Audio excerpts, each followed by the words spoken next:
as they come. All right. Awesome. Thank you so much. Sure, my pleasure. So hi everybody. I'm Laura McPherson. I am an associate professor of linguistics at Dartmouth College. I've been there for 11 years now. So I'm just giving kind of an overview talk on linguistic diversity, kind of a snapshot of what linguistic diversity looks like around the world, why we should care about it, and then reasons for the loss of this diversity and sort of responses. So, those are kind of the main themes I'm going to talk about. If you've got any questions or comments or anything, please feel free to hop in, interrupt. Like, this doesn't need to be super formal, but I'll also try to, leave time for questions, maybe talk for a half hour and then we can have a discussion. So I might skip through some of this if I notice that we're taking too long, and we can always loop back to it at the end because I want to make sure that there's time for us to chat as well. Okay, so just a little bit about me before we get into this, just to kind of give you some context of where I'm coming to this from. So I've been working on language documentation and language description since 2008. I've primarily worked in Francophone West Africa. So I did a lot of field work in Mali on a language called Tomaso, which is part of the Dogon family. And then also a lot of work in Burkina Faso. That's where this picture was taken, working on a language called Sanku, which is a Mande language.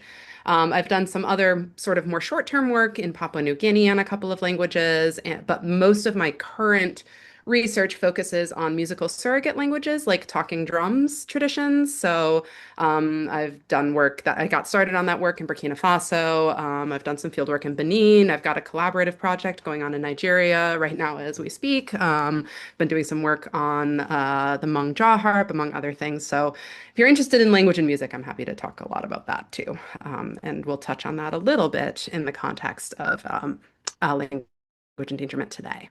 Okay, so just a little bit of an overview of linguistic diversity. When we think about languages of the world, right, most of the languages that people can list, and I do this in my Ling 1 class, is I ask people to list, as many languages as they can think of that are spoken in Europe. And then as many languages as they can think of that are spoken in Africa, and as many languages as they can think of that are spoken in Asia. And as you can imagine, the Europe list is really, really long, and people usually tap out at about two African languages, if any at all. But that does not reflect the diversity of languages spoken in the world. That reflects our biases in what we know about languages, given kind of a Western education. So when we actually look at diversity of languages around the world, Europe only accounts for 3% of the world's languages, right? The bulk are spoken in Africa. 30% of the world's languages are spoken in Africa. 33% are spoken in Asia. The Americas have historically been really diverse, though, as we will see, that's, sort of losing ground. And then, 19% in the Pacific. And that's not a very big land mass, the Pacific, but it's a lot of languages. So I like these graphs. These are from K. David Harrison's book, When Languages Die, because it sort of shows you the geographic size here, just a normal old map. But then if instead you looked at countries by the number of languages that they have spoken in them, you can see, Canada is really, really big geographically, but, 85 languages. I mean, that's still a lot. Let's not, scoff at 85 languages.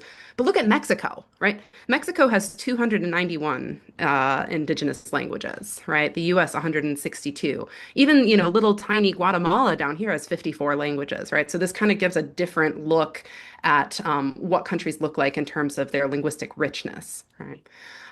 Here's Asia.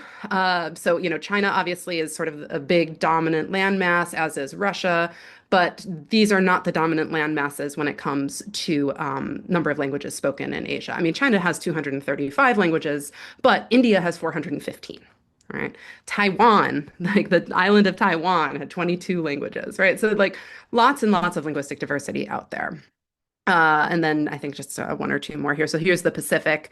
And the Pacific is really interesting because of how huge Papua New Guinea is in terms of languages. Papua New Guinea is the most linguistically diverse country on Earth. This island, it's not a tiny island, but it's not big either. But there are over 800 languages spoken in Papua New Guinea and 737 languages spoken in all the islands of Indonesia. And a lot of that diversity actually comes from the other half of this island of Papua, right? So the island of Papua is split into Indonesia and then Papua New Guinea. And it's just this hot spot of languages, tons and tons and tons of languages spoken there. Um, so we can look at, again, linguistic diversity by country. As I said, Papua New Guinea is top of the map. So this is looking at a measure of sort of languages per capita. And so when you look at languages per capita, Papua New Guinea, Vanuatu, Solomon Islands, all of these are in Melanesia or the Pacific. These top the map. Then a lot of countries in Africa also have, a huge amount of languages per capita, which means that the speaker base of those languages is not very big, right? So in Papua New Guinea, the mean number of speakers is only 4,000 people per language. Right, that's nothing, or 1,200 is the median, right? So lots and lots of languages spoken by not that many people. We can compare the United States. Yeah, Sid. Sorry, I just had a quick question about like the Sure. language and the numbers. Like you were saying Yeah. like 800 languages for Papua New Guinea. hmm Does that like include like dialects and other sort of sub languages, or are those like entirely distinct? They are what we would consider entirely distinct languages, but trying to figure out what is a language and what is a dialect is really, really fraught. Yeah. And it's often a political question, right? Swedish and Norwegian are completely mutually intelligible, but we call them different languages, right? So if you may have heard like a language is just a dialect with an army. There's kind of a question of borders. Whereas, kind of politically then speaking, we talk about the dialects of Chinese, but many of those are completely mutually unintelligible. But the numbers here of 800, I think, is pretty conservative of being just separate languages. Yeah, Wow. not That's a dialects. So, I mean, yeah. if you've like said dialects of languages, then suddenly you've Yeah. got 2,000 or something, Wow. right? Although that being said, because these languages are so small, Mhm. right? If you have 1,000 people speaking it, there's probably not that many dialects of a language with only 1,000 speakers, Yeah, that makes sense. right? But if you have a language spoken by 5 million people, then you're more likely to have more dialects, I see. right? Okay. Yeah, it's a Yeah. good question. Thank you. Sure. So anyway, yeah, the United States is, okay. It's not nothing, but it's not that diverse. But the UK is basically nothing, and then Cuba only has one language, right? So, just look at what does the other end of the spectrum look like. You've got Cuba, and it has Spanish, so that gives it a very, very, very low diversity index. Um, so again, with these languages, when you think about the languages, you try to make a list of languages, you're talking about languages that typically have millions, millions of speakers, millions and millions, right? But that is not representative of most human languages. So if you look at a language that has between 100 million and a billion speakers, there are only 8 languages on Earth that are spoken by that many people. So 0.1% of the world's languages are spoken by that many people. However, that accounts for about 40% of the world's population speaks these 8 languages, right? And if you extend that now to languages spoken by 10 million to 100 million people, suddenly you've accounted for 80% of the world's population. They speak, these 77, or I guess cumulatively it would be what, 85 languages. And, then you open it up to a million to 10 million. Now you've got over 90% of the world's population. But you'll notice that the bulk of the world's languages actually tend to be spoken by less than 100,000 people, right? So 1,800 languages are spoken between 10,000 and 100,000 people. 2,000 languages are spoken by between 1,000 and 10,000 people. 1,000 languages are spoken by less than 1,000 people, right? So this is sort of what do I want to say? The natural state of human languages is to be spoken by small populations, right?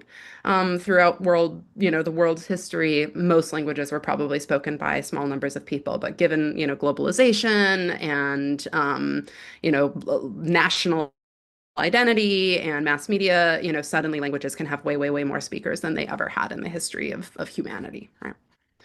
But this then means that a lot of these smaller languages are then threatened, right? Because of globalization, because of mass media, because of national identity. If you're speaking a language that only 1,000 people speak, that can make it hard to participate in a global economy. What kind of resources are out there for you? There's a lot of pressures. So that's what we're going to kind of talk about today is sort of the loss of this diversity.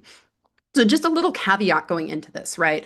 There's a lot of discourse around language loss, and most commonly you're going to hear language endangerment, endangered languages. I'm going to use these terms as well today because it's sort of what the main, it's what the bulk of the work, let's say, over the last 30 years has used terminology like this. But I think it's important to acknowledge that there's been a push from Indigenous scholars to also move away from this language, from the use of these terms.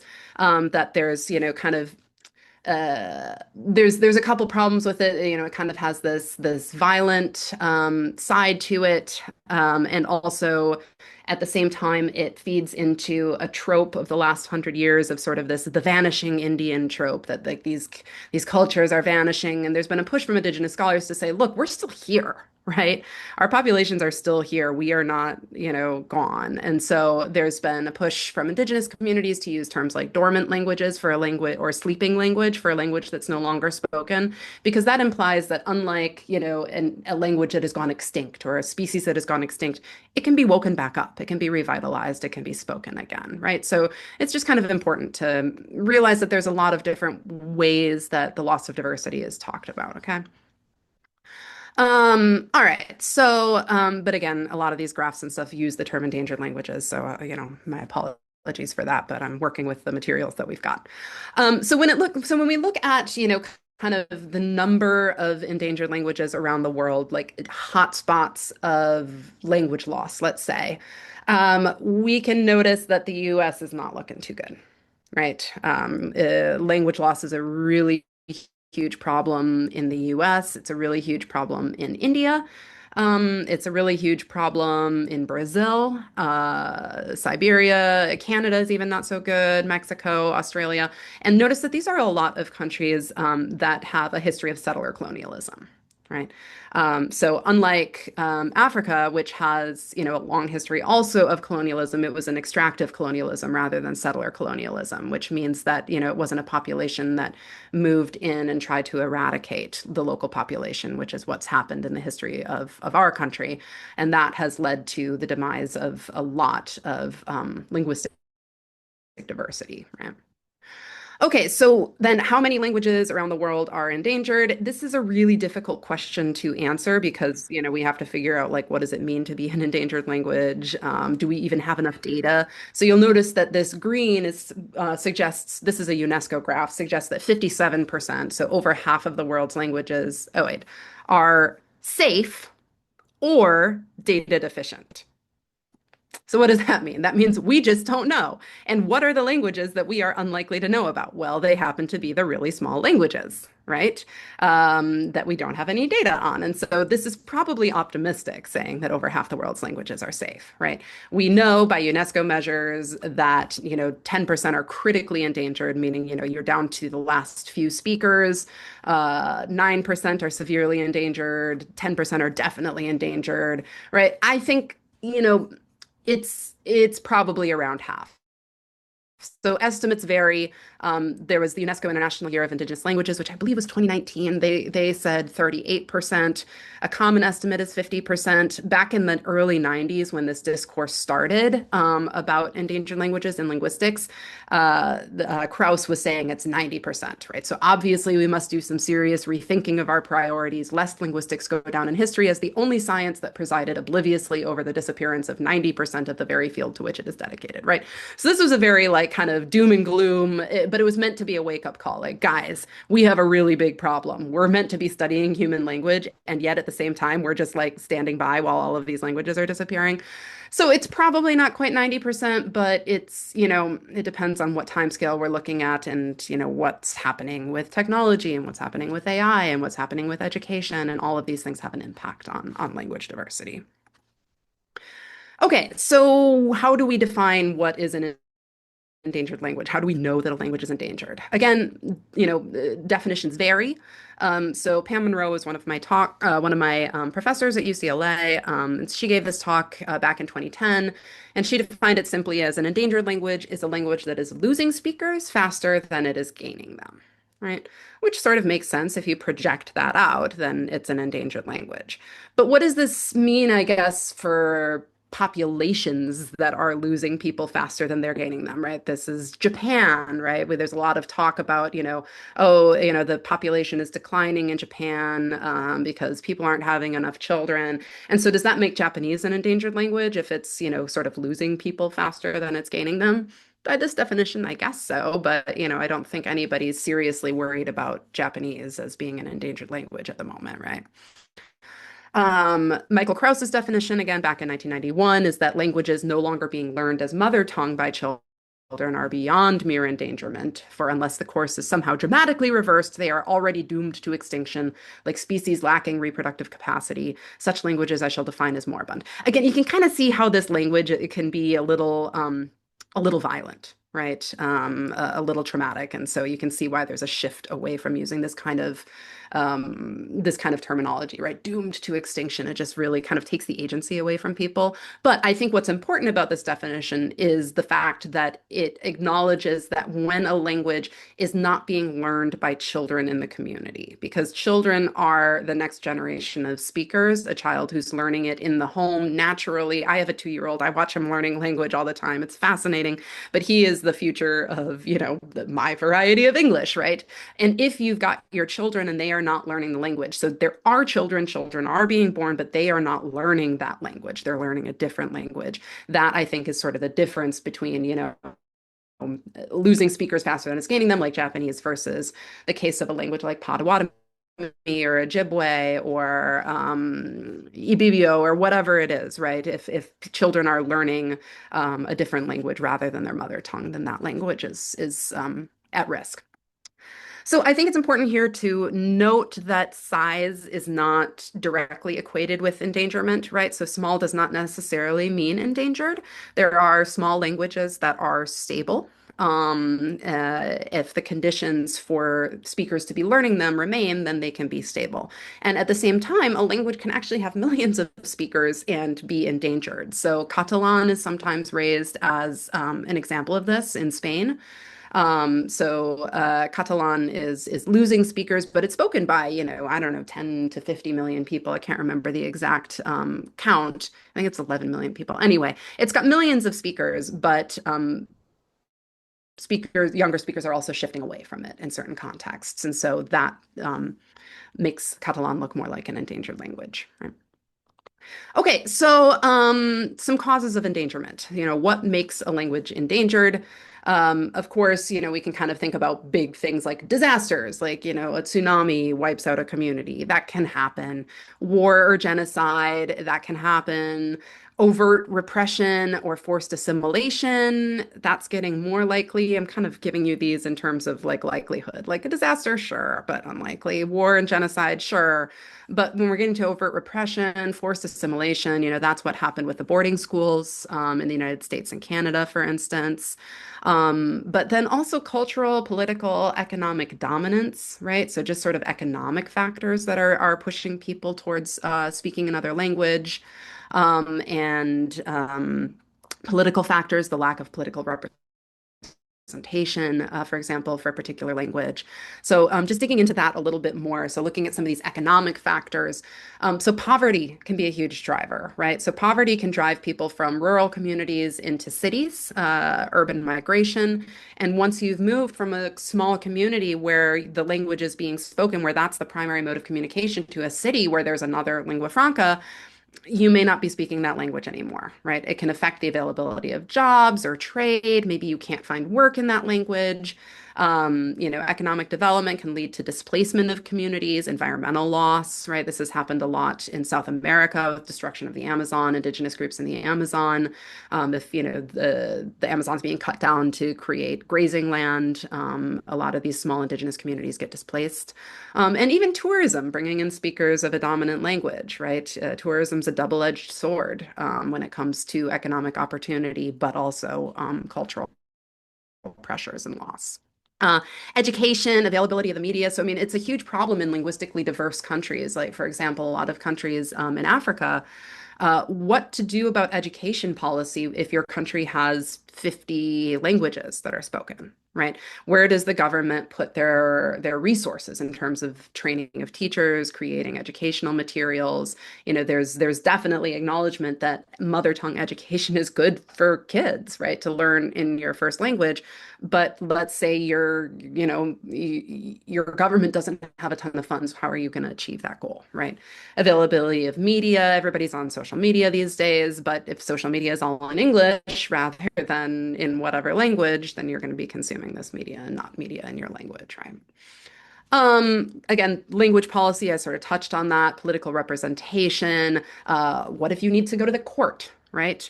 And you need to speak a language, right? In a court case? What if you need to renew your documents? Whatever it might be. If you don't speak the language, then that's a disadvantage. And then, of course, you can find outright bans on minority language use, whether that's in a school setting. Unfortunately, this is still all too common in a lot of parts of the world, that if you catch students speaking their indigenous language, they're punished for it, right?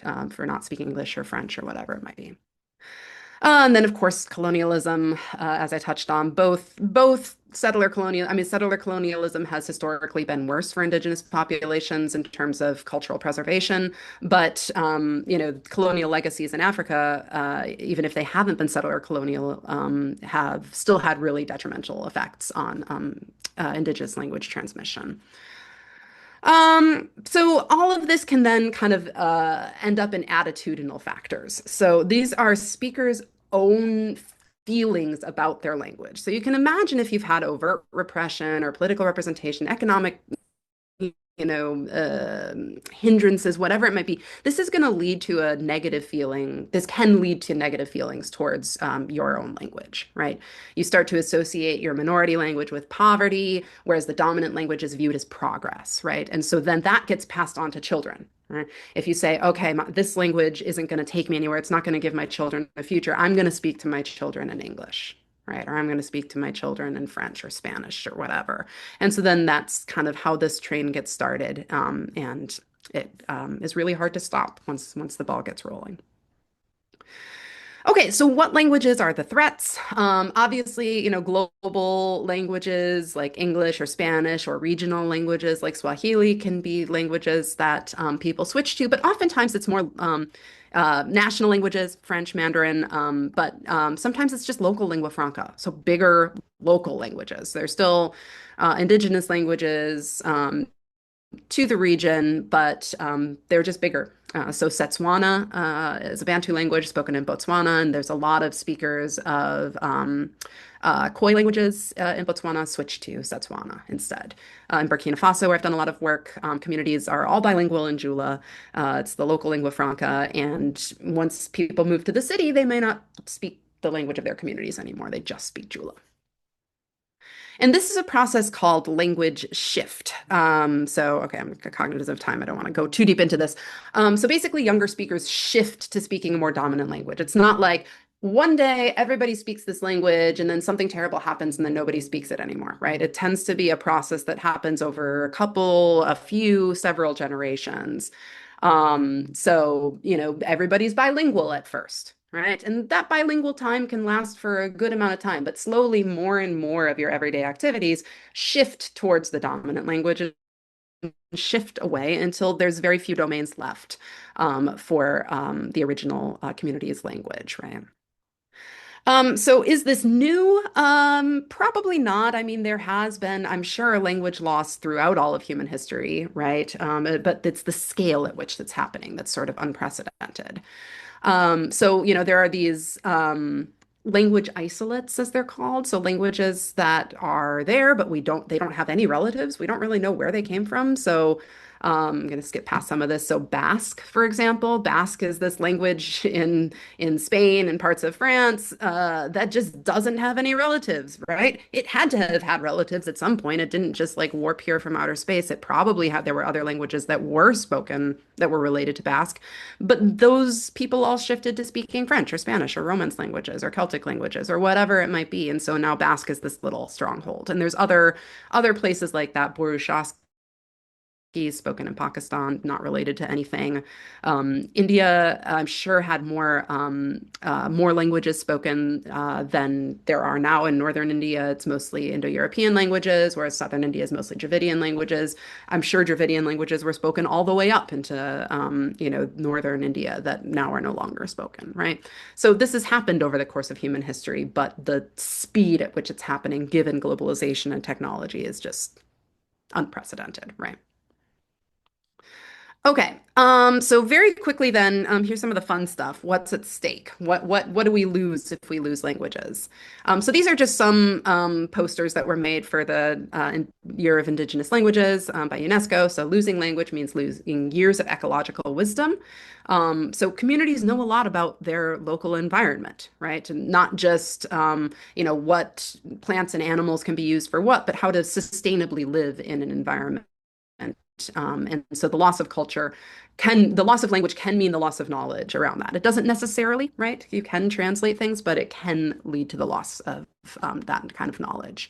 Indigenous languages provide cultural diversity and empower people. There have been plenty of studies showing this in North America that connection to Indigenous language improves mental health among communities, for instance. Languages are more than a way of communication, they're a way of life. There's so much that's tied to language and to identity. So, all of these are true. So, first, just cultural knowledge that's tied up in language. So many endangered language campaigners claim that when a language dies out, a unique way of looking at the world also disappears. And I'll just give some examples here. So, number systems, indigenous knowledge of the natural world, and systems of directions. I'll just briefly show. So first, number systems are really fascinating, right? We're used to a base 10 number system in English, right? 1, 2, 3, 4, 5, 6, 7, 8, 9, 10, and then we restart, right? 11, 12, 13, 14, blah, blah, blah. But different languages actually package numbers in different ways. So there are base 4 languages, or there have been. So the Chumash languages from the West Coast, none of them are spoken anymore, but they had a base 4 number system. Base 5, base 6, base 8, 12, 20. And so when we think about that, base 10 makes sense because, you've got 10 fingers and 10 toes. So there's kind of a natural reason why we would use base 10. So why, and base 5 similarly is a division of that, one hand.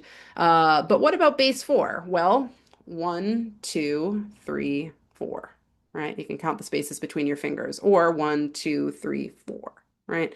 So there's different ways kind of bodily to get base 4 or similarly base 8, right? 6 could be 1, 2, 3, 4, 5, 6, or 1, 2, 3, 4, 5, 6, right? So again, there's kind of reasons for 6 or 12, and similarly 20 is a double of 10. And there's this cool site, Languages and Numbers, where you can dig around and look at all these different number systems. So if you're interested in that kind of thing. This is one of my favorite though. So this is a really wild counting system from Papua New Guinea. I'm hoping my sound will work and my video will work. Can you hear? In my language, we count 1 up to 37. 1 up to 37.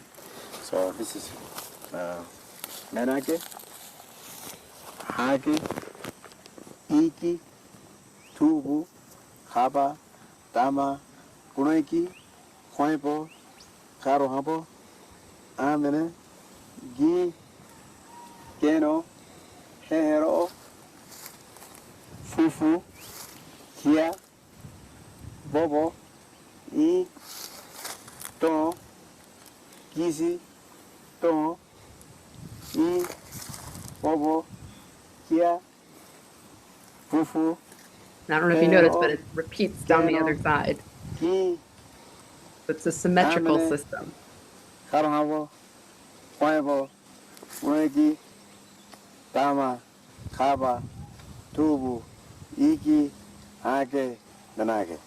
So we count from 1 up to the other one. That's called 37. Wild, right? Like who would have thought? And I think that's the only language that I know of that counts in that particular way. So, again, when we lose languages, the we lose the fact that this was ever possible, right? That this kind of counting system was a possible way of categorizing the world.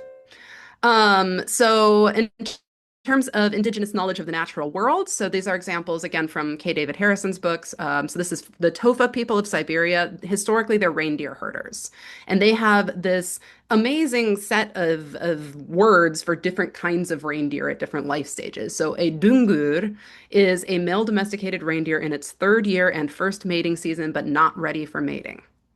Right? That's what dungur means, like all packaged into that one word, right? So clearly, I mean, we can express that. I just did. I told you what it means, but the way languages package information tells you something really specific about how people interact with their environment, right? So here's this whole, I guess, lifespan tree of reindeer in Tofa, right? So.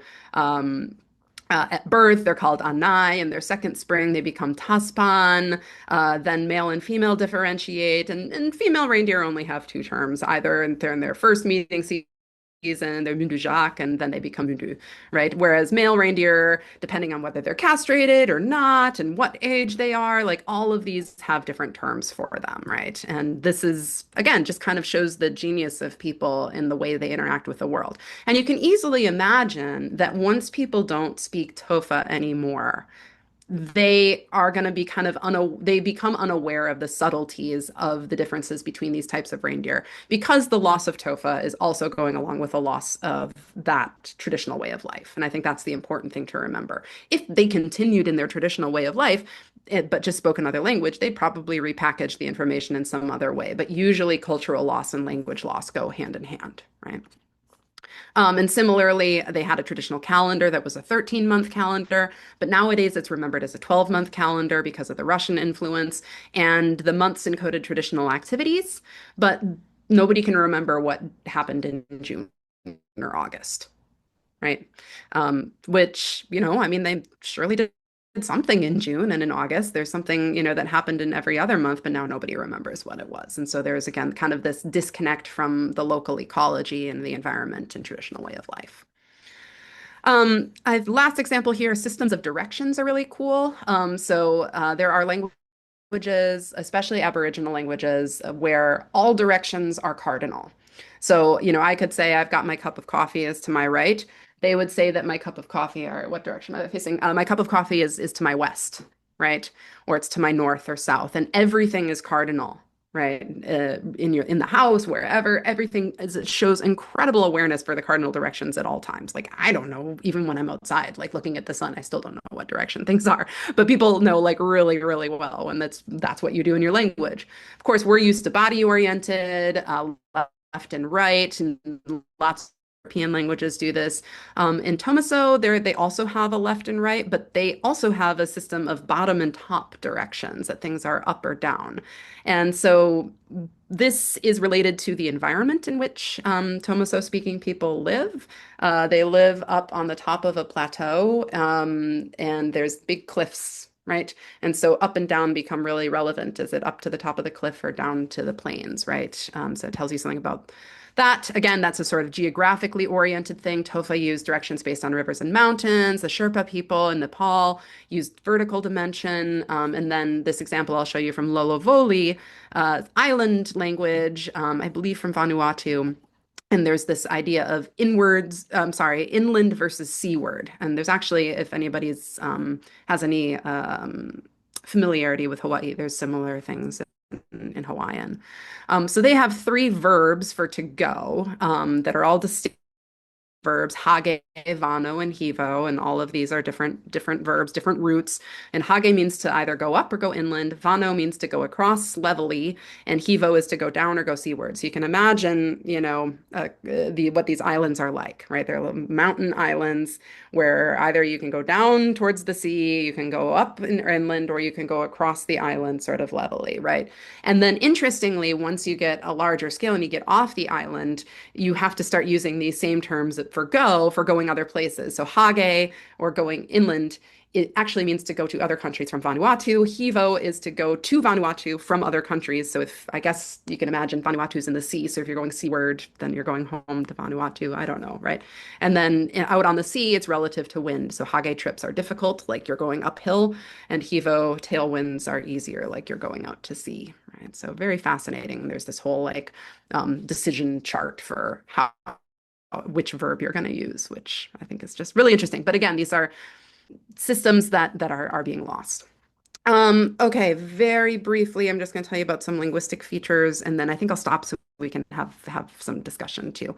I'm a linguist, right? I'm interested in languages. I'm interested in knowing what's possible about human languages. But if we only looked at Indo-European languages, we would have a very skewed view of what human language looks like. And so when we lose languages, we have the potential for losing features that we didn't even know could exist in human language, right? And so it skews our understanding of what the language faculty is. Um, right, that's all what I just said. So in terms of phonology, so for example, many of the languages that use clicks as regular consonants in Central and Southern Africa are endangered. And we know of their use nowhere else in the world as regular parts of the consonant inventory. And so if we lost all of those languages, we never would have known that. And so a language like Amkoy has somewhere between 68 and 77 click phonemes alone, like just clicks. And then they've got other things too. So here's some examples of them. I will not even pretend to pronounce any of these. So there's a whole series of bilabial clicks. So that's the click, like and there's dental clicks, lateral clicks, alveolar clicks, palatal clicks, but I'm pretty much doing all of them as nasal. They can be nasal, they can be voiced, they can be voiceless, they can be aspirated, they can be ejective, like all of these little features, and each of those are distinct sounds. And that's pretty incredible. So ditto in terms of just the number of sounds or phonemes that there are in any particular inventory. So English, we say, oh, for the 5 vowels of English. We actually have like 14 vowels, right? We use 5 letters, but we've got right? We've got a lot of vowels. But some languages only have 11 sounds in general. So Rotokas has been said to have the smallest number of sounds, the smallest phoneme inventory. It has 6 consonants and 5 vowels. Whereas Ubik, which was spoken, it's a Caucasian language, it is now dormant, no longer has any speakers. It had 84 consonants, but only 2 vowels, depending on how you analyze their system. So here's an example of all of their consonants. That is so many more consonants than English has. Way, way, way, way, way more consonants. And that language is no longer spoken, right? And so if we didn't have a record of it, we wouldn't have known that it was possible to have 84 consonants in your inventory, right? Yes, again, clicks, phonemes, bilabial trills, bruh, as a consonant. That's really, really rare. It's only shows up in a handful of minority languages. It was only, discovered not that long ago. So again, we lose those sorts of things. In terms of syntax, word order, we're used to subject, object, verb. That's Japanese. Subject, verb, object. That's English. Verb, subject, object. That's Arabic. These are all pretty common. But syntacticians at one point in history posited that it was just not possible. Like human language, the model of syntax that we have made it impossible to have an object, verb, subject order or an object, subject, verb order. It just wasn't possible. But it is, right? And there we find them in these little Amazonian languages mostly, and that are highly endangered. And so if we didn't have any information on those, if the cattle ranches had wiped these languages out without us knowing anything about them, then we would have trekked on as linguists saying it's just not possible. And here's a constraint on human language faculty. But in fact, it is possible to have those word orders. So we need to rethink our models of syntax, right? Okay, I think I might stop there. I have other things I can talk about, but I'm happy to take any questions, and we can just kind of have a discussion about this. Otherwise, I can just go on and on. That sounds good. Thank you so much. I mean, this is really in depth and very interesting, especially like the stuff about how like geography and their culture can be like insinuated by the language itself. I thought that was really Hmm. particularly Hmm. interesting. But But one yeah, thing I will say in that regard that I didn't bring up, but I want to bring up is that there is a caveat in a lot of this discourse around language endangerment and like the loss of a way of seeing the world because it edges very dangerously into the territory of what's known as the Sapir-Whorf hypothesis or linguistic determinism. Basically, that like the way we see the world is entirely shaped by our language, mhm, right? And that that's a notion that a lot of people really like. It has this like a lot of lay people really like. It feels intuitively correct, but most studies have shown that strong linguistic determinism is just not correct. So, there's these things. It's like, well, Chinese doesn't have a future tense, and so that's why people can't save for the future. Or Navajo didn't have past tense, and so they can't think about the past. And like that's just not true, right? The strong form of linguistic determinism is just like blatantly untrue.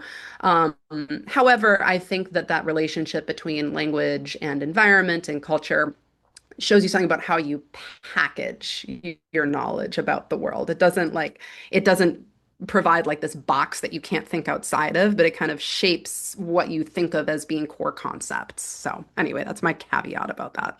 Yeah, no, thank you for that. I had a question more about like native languages. You mentioned this earlier, which I Yeah. thought was interesting, which was about how like native languages can help mental health of a community. And I was wondering if you know like a little bit more about that. I'd love to hear if you do. Yeah, I don't know a ton about it. However, I do know that there have been there, and I can dig up references if you're interested, but there have been studies that have shown lower rates of suicide and depression among Indigenous youth who are involved in the study of their Indigenous languages, right? So just like yes, more sense of belonging, better sense of well-being, overall well-being, when there's a connection to Indigenous language. Yeah, and then do you think that that's like repressed when on the other end of the spectrum, like when these languages are like banned in schools or like Oh, people prevent it from? absolutely. Yeah. Yeah, absolutely. I mean, and I mean, that's been the case in North America, obviously, but is still the case. I had a student from Zimbabwe in one of my classes a couple of years ago. We were talking about language policy, and she was saying that, that you're still like some, she hears about people being forced to wear a sign saying like, oh, I'm a donkey or something if they're heard speaking Shona in school instead of English, right? I mean, like still to this day. So you can imagine the effect that that has on your, sense of well-being, right? If speaking the language that you naturally speak is associated with, punishment and shame, right? Yeah. Thank you so much. I'll Yeah. hand it over to anyone else who wants to ask a question. I don't really have a question, but I was thinking about how, because I'm Nigerian and my Hmm. parents speak Yoruba, but they went out of their way to not teach us Yoruba, so we can still understand it. But our speaking is very limited. Like we Yeah. can't, if we wanted to like describe our emotions in detail, we wouldn't be able to. Most of us, Hmm. except for my oldest brothers who lived in Nigeria until they're about 10. Uh-huh. And my parents always speak about it. Now that we're older, they regret it a lot because there's just some conversations we can't fully have Yeah. because they don't know how they want to explain it in English, but they could Uh-huh. say what they're about, but we wouldn't fully understand. Oh, interesting. So Like, you've really got this like divide that's yeah, happened. there's always like a language barrier. And whenever we're having like really serious conversations, my parents will be like, can I say this in Yoruba? Will you understand what I'm saying? And there's always been this kind of language barrier. So I really understand what you're talking about when you say like mental health is improved when they do know their languages because there's just a sense of um, isolation when you can't fully communicate in the language that your parents speak, or when you're at like huge gatherings and we all speak one language, and yet you can't fully understand Yeah. songs, you can't fully understand jokes and stuff because like you can't make word puns and stuff that Hmm. you don't fully understand. So Hmm. I definitely know what you're talking about. Thank you so much for sharing that. No, that's exactly it. I mean, I imagine, many of you are studying another language in school or something, or, have spoken another language or speak a language or understand it growing up in the home, but don't speak it fully 100%. And it does feel like your wings are clipped, like you're not fully yourself. You can't express the full range of your emotions, as you said, or, the subtleties. You lose your sense of humor. You feel like you're not fully present, right? And that can be really challenging. And that's a really interesting perspective that you brought up about kind of obviously you and your parents like communicate all the time, but your parents don't feel fully themselves in English, and you can't feel fully yourself in Yoruba, and so you have a communication gap because you don't have that shared language. Yeah, thanks for sharing that. I think that's unfortunately very common. In a lot of first gen families in the US, this kind of like I don't want to teach you this language. I just want you to teach English. I want you to be fully integrated, but that comes at a loss. Yeah. Denmark? Yeah, it was interesting like hearing you kind of discuss like the connection between like education and like opportunity and like languages. Hmm. But I was wondering like in general, like how many instances are there where kind of like the interest in kind of like just having your children like understand that language, like your own language and like the beauty behind it. Like, is there ever like instances in which like that can kind of like supersede kind of like even like the like opportunity that you can have by, for example, like teaching your kids English, or having them like learn Spanish, for example? Oh yeah, for sure. There's plenty of communities where there's still a heavy emphasis on language, right? Or I mean it can be communities, it can be families, right? Like, a lot of families may say, yeah, we just don't there's no point in teaching you the language, but then another family really doubles down on it. I mean, this can vary a lot community to community for sure. Where it's like, yeah, Yeah. this isn't going to give you like economic opportunity or whatever, but it's important for you to be connected to, all of this, generations that have led you to today, right? Whether that's in an immigrant setting or whether that's in like a local community, both that can both happen. Mhm. Yeah, because it's really interesting. Like I was in like Tanzania recently, Hmm. and like one of the guys we were talking to, he was kind of talking about how like in Tanzania, like the education isn't very good because they kind of like more focused on like labor like versus kind of like actually learning. Mm, But like something like a lot of them actually did learn was like how to speak English. uh-huh. Even though like they kind of still had that like connection to their like original language. So it was really Hmm. interesting hearing you talk about like the importance of like education like, and Yeah. opportunity when it came to like And I think the language. thing that's important to remember, but that's really challenging for people is, for parents, right, raising kids, is, there's kind of this like, oh, I want my kid to have the best opportunity. I want them to speak English. I want them to whatever. Multilingualism is the natural state of humanity, right? We are a multilingual species. In the like history of our species, it is the norm to speak multiple languages. Like we kids will learn as many languages as they are exposed to. And so if you just kind of push through the I don't know what the word is I'm looking for, the fear that that might like set them behind, because sometimes it like with raising a bilingual child there can be, the speech can be a little bit delayed at first, or there can be some language mix-ups at first, but then it's actually extremely good for your brain to speak multiple languages. And so learning English doesn't have to mean not learning, Swahili or, Chaga or whatever the language might be, right? People can learn both, but I think there's a fear among parents that learning, the indigenous language is going to mean not learning English, and that's just not true. So if any of you have kids someday and want to teach them another language, then please do so. It is good for them and they will learn just fine. To go off of what Denmark said, I was just wondering, like, um, relating to like other sort of political factors, whether it be like child labor and other things and other pressures. Mm. Do you think that like this movement towards English away from other languages, do you think that that will like result in like more linguistic isolation where there's a world that approaches one language rather than having like the diversity that we have now?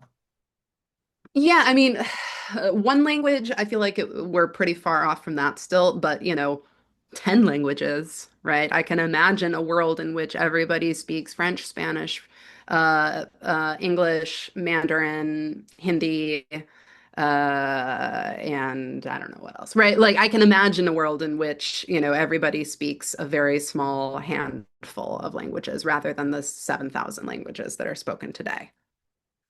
Yeah, unfortunately. And I don't think that, I don't think that that's going to be a better world, right? Like, I don't think that it's like, oh, well, if we all just spoke the same language, then we would all understand each other and it would all be great, and then everybody would have economic opportunity. Like, I don't think that that's the case. Yeah. Aspen? Yes, thank you, Professor McPherson, for being here today. Sure. I had kind of a general question and then a little bit of follow-up on one of your recent papers, Hmm. actually. Um, First, you said something interesting too, and I had been particularly wondering about too. I take ancient Greek and Latin, and there's often kind of like a we're reading the Iliad this year, and of course, you hear like the wine dark Hmm. sea, and then you also hear like their expression of time as well, where there's kind of they often talk about the future being behind Mm. you, which is interesting too. And so I had wondered about that, uh, the kind of the linguistical discussion of like how does like linguistic like determinism. Hmm. Um, and so it was interesting though to hear from you is that we find that it's not as kind of like rigid and like how it makes um, but there is interestingly, you said though, how people like package language. And so I'm curious, like, are there like any certain cases where like the language does end up really like Mm. affecting people's perception? Hmm. And then does that packaging like did that say anything at all too? Or like I'm curious what, yeah, the Yeah, yeah, packaging. it's a good question. So I mean I like the actually the like future being behind you because it kind of makes sense because you can't see it, right? You Yeah, know what yeah, happened, like in the past, you can see what happened in the past, but you don't know where you're going. Anyway, that's yeah, that yeah. here or there. But the one kind of study that has been done and has been shown to have maybe some effect on how people actually perceive the world is Mhm. in color differentiation. Oh, okay, yeah. I think there have been some studies done that if your language does not distinguish, let's say, green and blue, Hmm. which many languages don't, Hmm. then you have a harder time distinguishing between shades of colors than Hmm. if your language has terms for them. So Hmm. that points to some effect of kind of Hmm. labels that we have for things in Hmm. language affecting our perception. Hmm. Um, so that's out there, right? We can't say that language has no effect on how we see the world, right? Hmm. I Hmm. wouldn't, that's not a hill I would die on. Hmm. But the strong determinism, of kind of the big concepts of time and Yeah. whatever, that's kind of Uh-huh. like, I don't know, right? I don't really buy that. And there've been, the other kind of study that I feel like people bring up or that they feel like this makes intuitive sense but that have actually been really problematic are studies about gender in language. Hmm. So a Hmm. language that has gender, and does that shape how you then view or Hmm. attribute, characteristics to things? And so there was Hmm. this study that people like to cite that compared Spanish and German and the kinds of adjectives Spanish speakers and German speakers use to describe objects.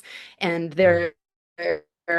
because the gender doesn't overlap between those two languages Oh yeah. necessarily. And so, Uh, like, a yeah. bridge in Spanish is, what is it masculine or feminine? I don't know.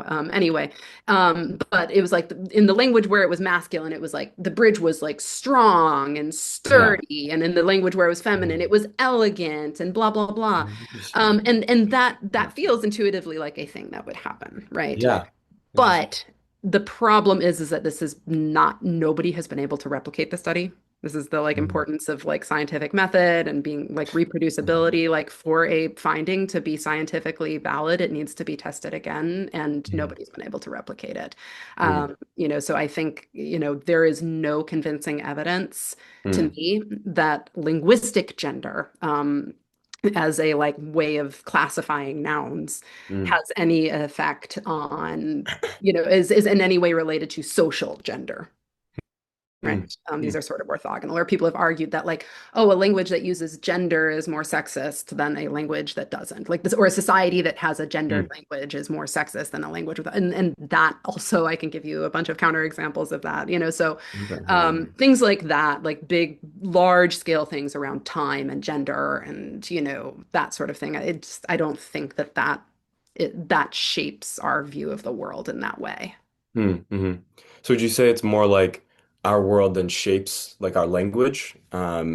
or like in terms of like that, what is shaping that Yeah. packaging, or is that packaging shaping something? So I think there's two, yeah, it's a good question, and I don't have all the answers to that, but I think Okay. that there's kind of two different arenas here. There's grammatical structure, just Hmm. how your language is like the nuts and bolts of how it's put together. Hmm. And th that to me is things like tense, like verb tense and things like noun classes and genders, like just really like the grammatical architecture of your language. And then there's your content vocabulary, there's your set of adjectives, there's your set of nouns, there's like the words you have for things. And I think that your world, the environment that you live in and your relationship to it shapes the kinds of words that you have, the kinds of concepts that you have. Like in the Hmm. TOEFL example, the fact that you are heavily engaged in reindeer farming means that the specifics of a reindeer at that point in its life Hmm. are relevant to you, and you're going to develop a word for it because you need to communicate that notion to other people around you, right? Okay. Yeah. Yeah. But like the tense system that you use or the way you like the noun, the way Hmm. your nouns are structured, like that isn't so relevant to the Hmm. world, if that makes sense. That's how I view it in any case. Yeah. So it's like, yeah, if you don't have the need to distinguish a lot of different colors of things, if that's not really relevant to you, then you're not going to have a whole bunch of vocabulary surrounding that. But then in turn, that might shape then how much attention you pay to those Hmm. colors, right? Hmm. That then can have an effect on your study outcome, right? If you're asked to differentiate them. If it's just not something you've ever really paid attention to, then yeah, maybe you're not going to distinguish them that much. Hmm. Interesting. Okay. I don't know. Yeah. Yeah. So I don't want to take too much time for just my question, but I have then just a quick follow-up. I read Sure. one of your papers recently, Oh, great. the on the different, gosh, where is it? Um how language tone is kind of like represented in music, Yeah. that Yeah. you did between like the how it's encoded in just like music, but then also was the like the balafone, like the Mm-hmm. xylophonic Mm-hmm. instrument. Mm-hmm. Um, and so it seemed like that it was between the it was more like kind of like rigid and stuck to like the Yeah. xylophonic balafone kind of stuck to like it had the language encoded into it more so, whereas like it was looser Yep. In and like songs. okay. Yeah. Yeah. And so I was then curious too about like how like or why was that? Because I know that's like actually a big question in linguistics too. So like why what was the significance behind that, and like what did that also then mean in particular for like the was it Senko that Thank you you. Yeah. yeah, okay, yeah, that you were language. Yeah, so yeah, and thanks for reading my paper. That's Yeah. nice. Yeah, no, this is something that I've been thinking about again more recently, because I work on a lot of these instrumental communication systems like the Mhm. xylophone. Mhm. And I think what it shows, so, for those of you who didn't read the paper, basically you can communicate in Senku using a xylophone by taking the Mhm. language's tone system and playing it in the notes of the xylophone. And so Yeah. then people can understand it. And this is found in different, it's found in Yoruba, like with a talking drum, for instance. Oh. But because when you communicate that way, you don't actually have any consonants or vowels anymore. You've basically taken your language and reduced it to tone and to rhythm. Mm. And so that's the only cue you get. And so you can imagine there's a lot of ambiguity. Mm. Because that's the only cue you get, you have to stick to it really rigidly, so that people can Okay. tell what it is that you're trying to Yeah. say. But if you're singing, you're saying the consonants and vowels, you're singing the words, you have a lot more information there, Oh right? yeah, of So course. yeah, the vocal music it also Mhm. follows the tones pretty closely. Mhm. In Senku, the match is pretty close, but because you're also saying the consonants and vowels, you have a lot more room to be artistic with it, Mm. and to just kind of make more elaborate melodies and deviate a little bit from the tone system. It doesn't have to be so rigid because you've got more cues. And this is what I think we find actually in a lot of communities around the world. At least that's what I'm arguing in an abstract I just submitted. That this is something we find not just in Senku, but just in general, that Interesting. instrumental communication like talking drums or talking xylophones are pretty strict in their mapping. Mm. because that's the only cue you get. But when you're singing, some communities actually like Mandarin, for instance, doesn't care at all about tone. You can sing just whatever notes you want. But Cantonese is pretty strict, so it depends on the language. Interesting. Okay. But what I So, think is interesting about it is it shows that people know because the fact that those musicians, when they're playing the balafon, are really strict, it shows that they're very aware of that linguistic structure. It gives us kind of yeah. a window to look into the mind and see, okay, all these tone categories that I said that Senku has as a linguist, they are psychologically real to people. They represent them in this way, and it gives us some evidence of that. Okay, interesting. So for when you also say just quickly for like that the region like the tone structure that they're like adhering to, um in terms of like does that mean that like an audience would like kind of like understand like the like a real like message that they're putting out Hmm. like with it? Okay, Yeah. wow. So like Yeah. In some cases, I okay, mean, of wow. course, it's ambiguous because, there's a bunch of things you could say the same way because they have the same tones. But if you give it Mm, enough context, then yeah, the audience is going to say, yeah, oh yeah, that guy just asked me for 10,000 francs. wow, Right. okay. Yeah. Is there like any like I'm trying to think of like an English or an American like We don't example? have any. I mean, these Okay, sorts yeah. of systems are far more common for tonal languages. Yeah, oh, yeah, of course. Oh, yeah. Yeah. And if your language doesn't have tone, you're much less likely to do this. Interesting. I mean, it's sort of like the closest we can get, I think, are systems that are like pretty fixed and rigid, like taps and like bugle calls in the military Mm, are like an approximation of this. That when you play,